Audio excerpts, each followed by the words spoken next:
ମୁଁ କଳ୍ପନା ମହାରଣା ସମସ୍ତ ସତୀର୍ଥ ବନ୍ଧୁମାନଙ୍କୁ ଶୁଭେଚ୍ଛା ଜଣାଇ ଆମର ଦିଆହେଇଥିବା ବିଷୟବସ୍ତୁ କିଏ ଆମ ପାଇଁ ମୂଲ୍ୟବାନ, ଆଧୁନିକତା ନା ସଂସ୍କାର। ଏ ତ ହେଉଛି ଗୋଟିଏ ମୂଲ୍ୟବାନ ଜିନିଷ। ଏ ଦୁଇଟି ଯାକ ଜିନିଷ ଆମ ପାଇଁ ବହୁତ ମୂଲ୍ୟବାନ। ଏ ଦୁଇଟି ଯାକ ହେଉଛି ଗୋଟିଏ ମୁଦ୍ରାର ଦୁଇଟି ପାର୍ଶ୍ୱ ପରି। ଆଧୁନିକ ଯୁଗରେ ଯୁଗୋପଯୋଗୀ ହେବାକୁ ହେଲେ ଆଧୁନିକ ଯୁଗରେ ଯୁଗୋପଯୋଗୀ ହେବାକୁ ହେଲେ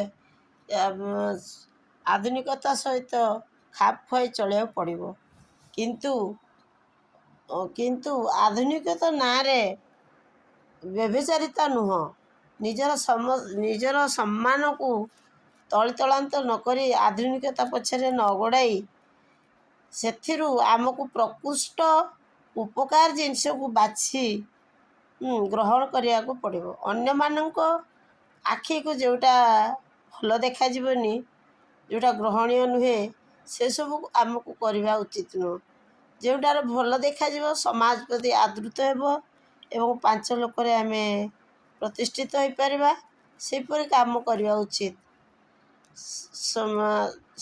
ପୋଷାକ ପରିଚ୍ଛନ୍ନତା ସବୁ ଦୃଷ୍ଟି ଦେଖିବାକୁ ଗଲେ ଆଧୁନିକ ଯୁଗରେ ଯେମିତି ସବୁ ଅଳ୍ପ ପୋଷାକ ପିନ୍ଧି ବୁଲୁଛନ୍ତି ବା ନିଜ ଇଚ୍ଛାରେ ଚଳୁଛନ୍ତି ଯାଉଛନ୍ତି, ସେସବୁକୁ ଆମକୁ ପରିତ୍ୟାଗ କରିବାକୁ ପଡ଼ିବ।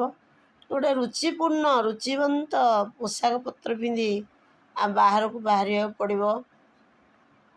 ସମାଜର ଉଚ୍ଚ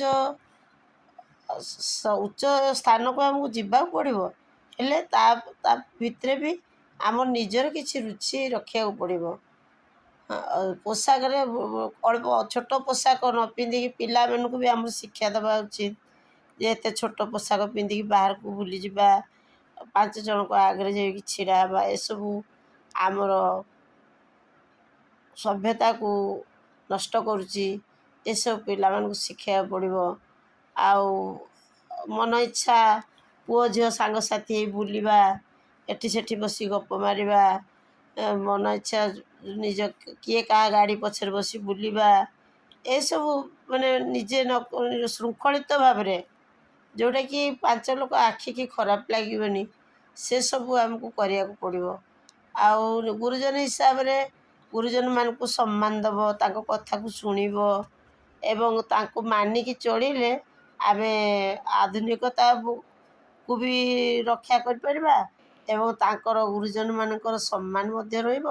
ଆଉ ଆମେ ଶୃଙ୍ଖଳିତ ଜୀବନଯାପନ ମଧ୍ୟ କରିପାରିବା। ଆଉ ସଂସ୍କାର ବି ଜୀବନ ସବୁଠୁ ମୂଲ୍ୟବାନ। ଗୋଟିଏ ମଣିଷ ପାଖରେ ଯେତେ ଶିକ୍ଷା ଥାଉ, ଯେତେ ଧନ ସମ୍ପତ୍ତି ଥାଉ, ତା ପାଖରେ ଯଦି ସଂସ୍କାର ନାହିଁ, ତାହେଲେ କିଛି ନାହିଁ। ନିଜର ସଂସ୍କାରକୁ ନିଜତ୍ୱକୁ ବଳି ଦେଇକି ଆମେ ଅନ୍ୟମାନଙ୍କ ଆଗରେ ବଡ଼ ପଣିଆ ଦେଖାଇବା, ସେଇଟା ହେଉଛି ଆମର ଭୁଲ ଧାରଣା।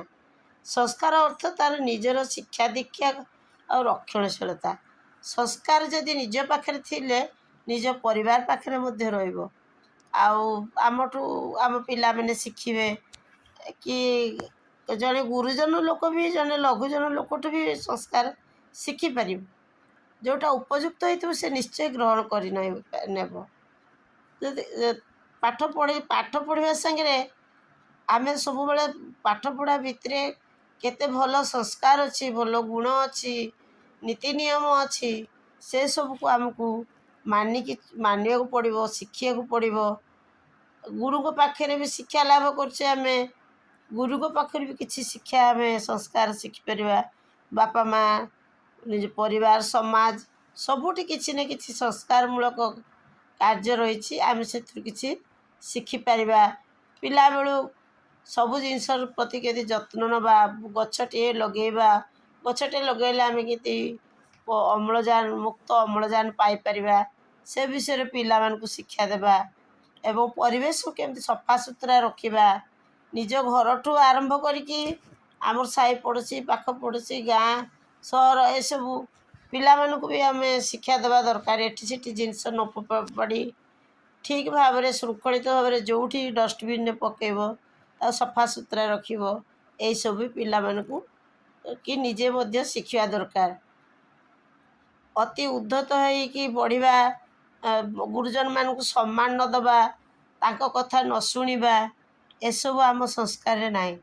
ଆମେ ସବୁବେଳେ ଭଗବାନଙ୍କୁ ଯେମିତି ଭକ୍ତିଭାବ ଦେଖାଉଛେ, ଗୁରୁଜନମାନଙ୍କୁ ମଧ୍ୟ ସେମିତି ଭାବ ଭକ୍ତି ଦେଖିବା, ତାଙ୍କର ଆଶୀର୍ବାଦ ନେବା ଏବଂ ତାଙ୍କ ସଂସ୍କାର ଦ୍ୱାରା ଯଦି ଆମେ ବଢ଼ିଥିବା ତାହେଲେ ଆମେ କେବେ କେଉଁଠି ହେଲେ ହାର ମାନିବାନି, ଆଉ ନିଜକୁ ଶୃଙ୍ଖଳିତ କରି ମଧ୍ୟ ବଢ଼ିପାରିବା ଆଉ ନିଜର ଆଗାମୀ ଭବିଷ୍ୟତମାନଙ୍କୁ ମଧ୍ୟ ଏହି ଶିକ୍ଷା ଆମେ ଦେବା। ଏହା ହେଉଛି ଆମ ପାଇଁ। ତେଣୁକରି ଦୁଇଟି ଯାକ ଜିନିଷ, ଆଧୁନିକତା ବି ଶିଖିବା ଦରକାର ଏବଂ ସଂସ୍କାର ମଧ୍ୟ ଶିଖିବା ଦରକାର। ଏ ଦୁଇଟା ଉଭୟ ଗୋଟିଏ ମୁଦ୍ରାର ଦୁଇଟି ପାର୍ଶ୍ୱ ପରି ଆମର ସବୁବେଳେ କାମରେ ଆସିଛି, ଆସୁଥିବ ଏବଂ ଆସିବ ମଧ୍ୟ। ଏତିକିରେ ରହୁଛି ମୁଁ, କଳ୍ପନା ମହାରଣା।